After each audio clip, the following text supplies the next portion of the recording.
জয় গুরু বন্দে পুরুষোত্তমম পরম প্রেমময় শ্রী শ্রী ঠাকুরের রাতুল চরণে কোটি কোটি প্রণাম।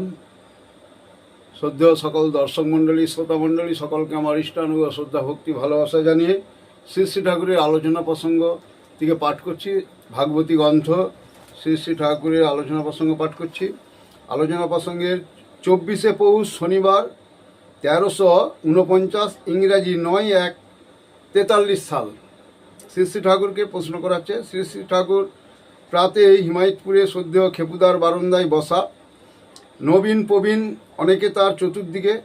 শ্রীযুক্ত যতীন্দ্রনাথ দাস প্রশ্ন তুলছেন ভালোবাসা, লোকব্যবহার, রিপুজয় ইত্যাদি বিষয়ে। শুভ সংকল্পের উদযাপনে ও রিপুজয় প্রসঙ্গে বলে চললেন। এই রিপুজয়, রিপু মানে শত্রু, আমাদের যেগুলো উন্নতির থেকে আমাদেরকে দূরে সরিয়ে রাখে, যে রিপু আমাদের খারাপ অভ্যস্ত সংস্কার, সেই রিপুগুলোকে কীভাবে জয় করা যায়। শ্রী শ্রী ঠাকুর প্রবৃত্তিকে বলে রিপু। রিপু মানে হচ্ছে শত্রু। প্রবৃত্তিকে প্রশ্রয় দিতে দিতে যেমন প্রশ্রয় দেওয়ার প্রবণতা বেড়ে যায়, স্নায়ুপেশি ও মস্তিষ্ক ওই ঝোঁকা হয়ে থাকে। এক আধবার জয় করতে পারলে মনে বল আসে, জয়ের নেশা বেড়ে যায়, শরীরের যন্ত্রপাতিগুলি ওইমুখী হয়ে সাড়া দেয়, সাহায্য করে। শুভ সংকল্প উদযাপনে শুধু মনের সাহায্য পেলে হবে না, শরীরের সাহায্য অপরিহার্য। আমার এক সময় রসগোল্লার উপর খুব লোভ ছিল। একবার কিছু টাকা বাকি হয়ে গেল। দোকানদার খুব কড়া কড়া কথা শোনালো। গলায় গামছা দিয়ে টাকা আদায় করার উপক্রম। মনে বড় ধিৎকার আসলো। তাতে ভাবলাম, যে রসগোল্লা খাওয়া নিয়ে এত অপমান সইতে হয়, তা আর নাই বা খেলাম। যা হোক, কোনোরূপে টাকাটা শোধ করে দিলাম। আবার একদিন রসগোল্লা খাওয়ার দারুণ ইচ্ছা হলো। হাতে 5.5 আনা পয়সা ছিল। তাই নিয়ে গুটি গুটি দোকানের দিকে এগোতে লাগলাম। কিন্তু তখনই মনে হলো, প্রতিজ্ঞা তো করেছি রসগোল্লা খাবো না। আবার মনে হলো, একদিন খেলে তো আর জাত যাবে না, রোজ রোজ না খেলেই হলো। ভেবে দেখলাম, এ তো লোভের পরামর্শ, ওতে কান দেওয়া চলবে না। কিন্তু কান না দিয়ে কি হবে? আমার পা তো শুনছে না, সে তো এগিয়ে যাচ্ছে রসগোল্লার দিকে। তখন পাশে অড়হ খেতে ঢুকে গাছের গোড়া ধরে শুয়ে থাকলাম। শুয়ে পড়ে আছি, চোখ কান বুজে। তাও কি মনের মধ্যে কম দ্বন্দ্ব? লোভ একবার তার পক্ষে অকাট্য ওকালতি করে, আবার একবার বিবেক বলে না, কিছুতেই ওঠা হবে না। লোভের এত ক্ষমতা যে সে আমার উপর জয়ী হবে। আমি যেন একেবারে ঘেমে গেলাম। ঝোঁকটা যখন একটু কমল, তখন ট্যাঁকের মধ্যে যে 5.5 আনার পয়সা, ট্যাঁকের 5.5 আনা পয়সা দৌড়ে গিয়ে পদ্মার জলে ফেলে দিয়ে আসলাম। সেই দিনকার মতো বাঁচলাম। তারপর দিন আবার ওই সময় লোভের নেশা চেপে বসলো। তখন খামাখা একজনের সঙ্গে ঝগড়া বাঁধিয়ে দিলাম। করবে না সে ঝগড়া, কিন্তু আমার যে না করলেই নয়, সময়টা তো কাটানো চাই। এবং ট্যাংলায় ট্যাংলায় বাঁধায় নিলাম ঝগড়া। কিছু সময় কেটে যাওয়ার পর রোগটা কমে গেল। 2-3 দিন এইভাবে কাটার পর কায়দাটা যেন হাতে পেয়ে গেলাম। দেখলাম ঝগড়া টগড়া করার তো দরকার করে না, দরকার হলো লোভের ঝোঁকটা যখন চাপে, সেই মুহূর্তে এ ঝোঁক নিয়ে আদারওয়াইজ অ্যাক্টিভলি এঙ্গেজ, অন্যথা সক্রিয়ভাবে ব্যাপৃত হয়ে পড়া এবং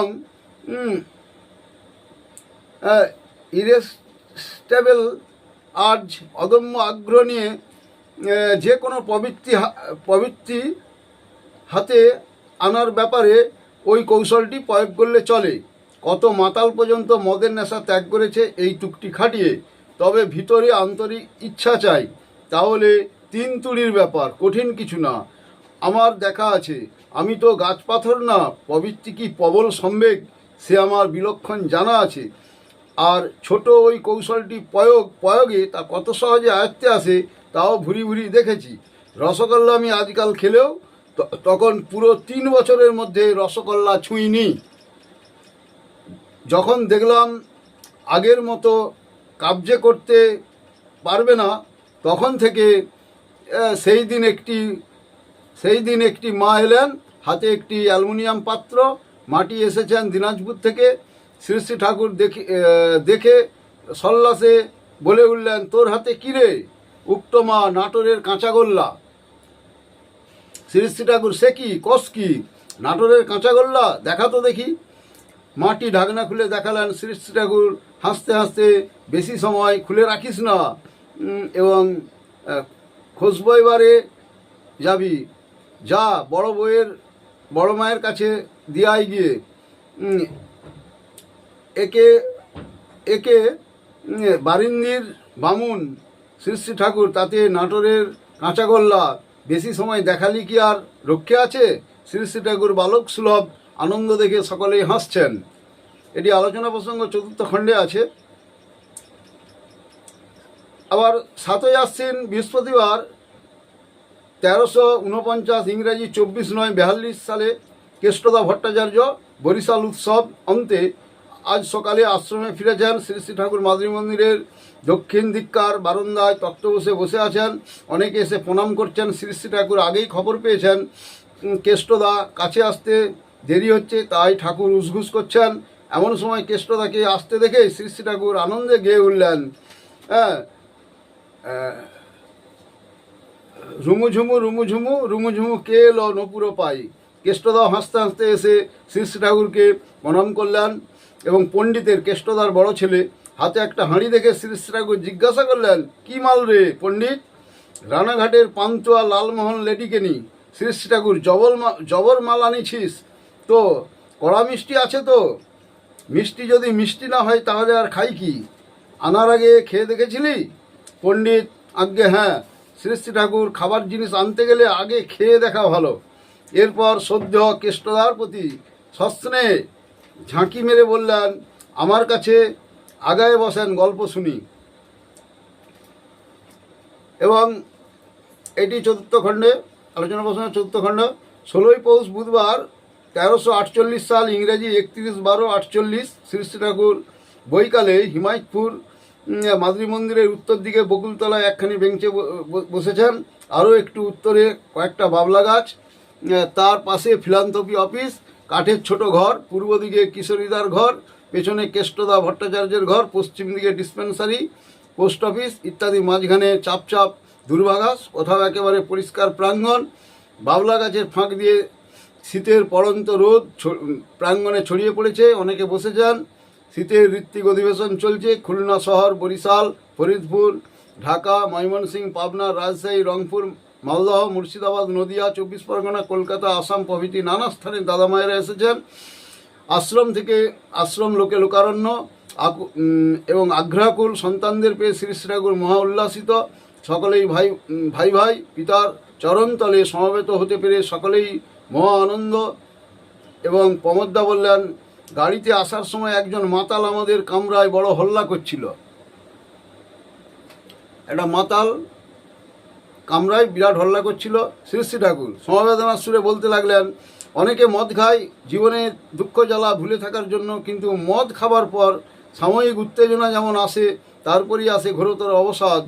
ওই অবসাদ কাটাবার জন্য আবার মদ খায়। এইভাবে শরীর মনকে জীর্ণ করে তোলে। এই চক্রের থেকে বেরোতেও পারে না। মনে হয় শুভ সংকল্প আসলেও ঝোঁক যখন চাপে তখন আর সামলাতে পারে না, কিন্তু ঝোঁকটা যখন আসে তখনই ওই সম্বেগ নিয়ে অন্য কোনো কাজে নিজেকে ব্যাপৃত করে। তাহলে কিছুদিন এইভাবে করতে করতে ওইটে আয়ত্ত আসে। প্রথম আমি এটা ঠিক পেলাম রসগোল্লা খাওয়ার ব্যাপারে। রসগোল্লার উপর আমার অত্যন্ত লোভ ছিল, কিন্তু অনেক সময় ধার করে রসগোল্লা খেতাম। একবার বেশ কয়েকটা টাকা বাকি পড়ল। দোকানদার পরিষ্কার জানিয়ে দিল, ভালো কথায়, যদি টাকা না দেন তাহলে গলায় গামছা দিয়ে টাকা আদায় করব। ভদ্রলোকের ছেলে, আপনার লজ্জা করে না? বাকি করে রসগোল্লা খান, পয়সা দেওয়ার নাম নেই। তখন মনে এত গ্লানি হলো যে টাকাটা কোনো মতে শোধ দিয়ে দিলাম। আর মনে মনে প্রতিজ্ঞা করলাম আর একেবারে রসগোল্লা খাবো না। কিন্তু প্রতিজ্ঞা করলে কি হবে, আবার রসগোল্লা খাওয়ার লোভ আমাকে পেয়ে বসলো। মনে মনে ভাবতে লাগলাম, যাক আজ খাই, একদিন খেলে আর কি হবে। এই বলে গুড়ি গুড়ি করে রসগোল্লা দোকানে দিকে এগোতে লাগলাম। তখনই আবার মনে হলো, লোভ তো আমাকে টেনে নিয়ে যাচ্ছে, লোভের কাছে তো আমি হেরে যাচ্ছি। এই বলে দাঁড়িয়ে গেলাম। দাঁড়িয়ে থেকে মনে হলো কে যেন আমাকে হিড়হিড় করে রসগোল্লার দোকানের দিকে টানছে। তখন সোজা মাটিতে শুয়ে পড়লাম। শুয়েও মনে হতে লাগলো আমি নিজেকে সামলাতে পারছি না, আমাকে টেনে নিয়ে যাবেই। তখন অড়হ খেতে ঢুকে 2 হাত দিয়ে অড়হ গাছগুলি জড়িয়ে ধরে থাকলাম। ভিতরে তখন দারুণ তোলপাড় চোখ করছে। মন একবার বলছে জানা রসগোল্লা খেলে কি হবে, ওটা তো এমন অখাদ্য কিছু নয়, আর বেশি বাকি না পড়লেই হলো।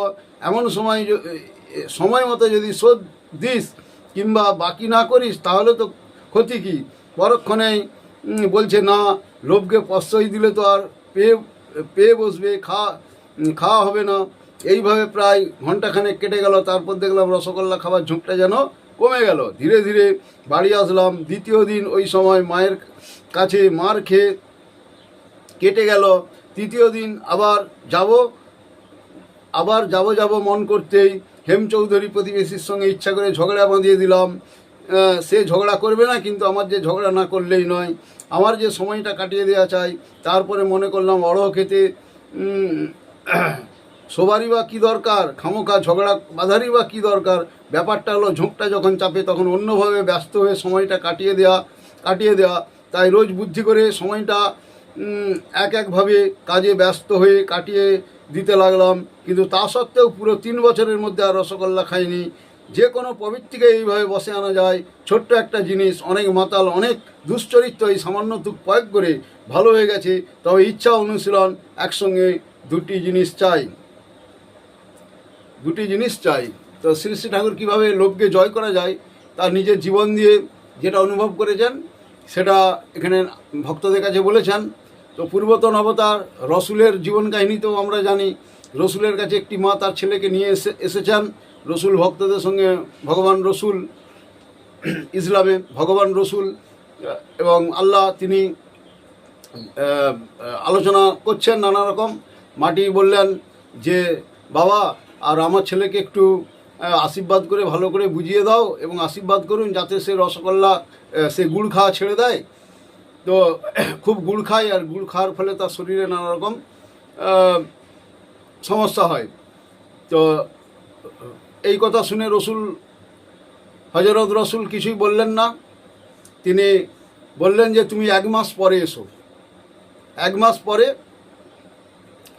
তো মাটি মনে মনে চিন্তা করছেন, কিছু না বলে 1 মাস পরে আসতে বললো, তাই এসি 1 মাস পরে। তিনি 1 মাস পরে আসলেন। এসে রসুলের কাছে আনলেন, বলতে সেই হযরত মোহাম্মদ রসুল তিনি কিন্তু তার গায়ে তাকে স্নেহ মমতা দিয়ে তাকে একটু বুঝিয়ে বললেন গুড় খাওয়া সম্পর্কে। বলতেই কিন্তু সেই ছেলেটি এক কথায় রাজি হয়ে সারা জীবনের মতো সে গুড় খাওয়া ছেড়ে দিল এবং সেটাকে নিয়ন্ত্রিত করলো। তো এই সামান্য একটু ব্যবহার করার জন্য 1 মাস পরে আসতে বললো। মাটি মনে মনে চিন্তা করছেন এবং হযরত রসুলকে প্রশ্ন করলেন, বাবা এই সামান্য কটুই কথা বলার জন্য আমাকে 1 মাস পরে আসতে বললে কেন? তখন মোহাম্মদ রসুল আল্লাহ তিনি বলছেন যে এই গুড় খাওয়ার প্রবৃত্তি বা লোভ আমার এতই ছিল যে তখন যদি আমি বলতাম এই ছেলেটির কোনো কাজ হতো নি, সে শুনতো না। তাই নিজে সংযত হয়ে নিজে ওই গুড় খাওয়া পরিত্যাগ করে এবং কন্ট্রোল করে নিয়ন্ত্রণ করে তিনি তাই 1 মাস পরে উপদেশটা দিলেন। তার নিজের কন্ট্রোলে আনতে ওই গুড় খাওয়া 1 মাস সময় ধরে তিনি রপ্ত করেছেন, গুড় খাওয়া ছেড়েছেন। তারপরে কিন্তু সেই লোভ সংবরণ নিজে জয়ী হয়েছেন ওই লোভের বিরুদ্ধে, প্রবৃত্তির বিরুদ্ধে। তারপরে কিন্তু তাকে উপদেশটা দিলেন। তো এই জন্যে তিনি হচ্ছেন আচারবান এবং আচরণ করে মানুষকে দিয়েছেন। অলিক কল্পনা করে কোনো বিধান তিনি দেননি। তিনি ফ্যাক্ট ইজ ফ্যাক্ট এবং যেভাবে হয় যে নিয়ম, তিনি তত্ত্বপুরুষ এবং তত্ত্বজ্ঞ পুরুষ। অতএব যাহা ভাবে হয়, যাহা লিয়ে তাকেই বলে তাহাত্ম। তো যাহা লিয়ে তাহা, সেই তত্ত্বপুরুষ যিনি, তিনি কিন্তু সমস্ত মর্কট জানেন কাকে কিভাবে নিয়ন্ত্রণ করা যায়। তবে আন্তরিক ইচ্ছা চাই ভালো হওয়ার। তো সেই ইচ্ছা দিয়ে ঠাকুর সেইভাবে ভক্ত শিষ্যদের কাছে তার এই প্রবৃত্তি জয়ের এই ঘটনাটি বর্ণনা করেছেন। এবং আমাদের এইভাবে আমরা যদি একটু একটু করে এই প্রবৃত্তিগুলোকে জয় করার জন্যে এই তুক ব্যবহার করি, আমরা অনেক সুফল পেয়েছি এবং পাচ্ছি, অনেকে অনুসরণ করে পাচ্ছে। ঠাকুরের এই লীলা কাহিনী থেকে আমরা পেলাম। আরও বহু আছে, যেটা কঠিন বিষয়, সেই সব ব্যাপারগুলোই ঠাকুর ঢালুয়া দিয়েছেন। তো এই ভিডিওর মধ্যে দিয়ে আলোচনা হচ্ছে, আমি বিভিন্ন সময়ে আলোচনা এগুলো করব, পড়ে শোনাবো এবং নিজেও আলোচনা করব। সকলের সুদীর্ঘ জীবন এবং মঙ্গল কামনা করে আজকে এখানেই রাখছি। জয় গুরু। আপনারা এই শুনতে থাকুন এবং যারা দীক্ষিত নাই, নামঘন নাই, যদি কোনো গুরু ভাই আমার দেখে থাকেন, গুরু ভাইরা দেখছেন, তারা আশেপাশে অদীক্ষিত মানুষদিকে এগুলো শেয়ার করে এই যাজন শোনাবেন। তারাও একটু একটু ঠাকুর সম্পর্কে যে বিকৃত ধারণাগুলো আছে সেগুলো তাদের ভাঙতে থাকবে এবং আপনি এটি করতে থাকলে আপনারও যাজন হলো এবং আপনিও আত্মপ্রসাদ লাভ করবেন এই যাজনের মধ্যে দিয়ে। এই ভিডিওগুলো অদীক্ষিতদের মধ্যে একটু ছড়িয়ে দিবেন। যারা দীক্ষা নিয়েছেন তারা অনেকটাই বুঝেন, কিন্তু যারা দীক্ষা নেয়নি আশেপাশের লোককে এগুলো শেয়ার করে দিলে বা জানিয়ে দিলে, এগুলো শুনতে বললে তারাও শুনবে, এটাও একটা যাজন হবে। তাই সকলের মঙ্গল কামনা, সুদীর্ঘ জীবন কামনা করে এখানেই রাখলাম। জয় গুরু, বন্দে পুরুষোত্তমম।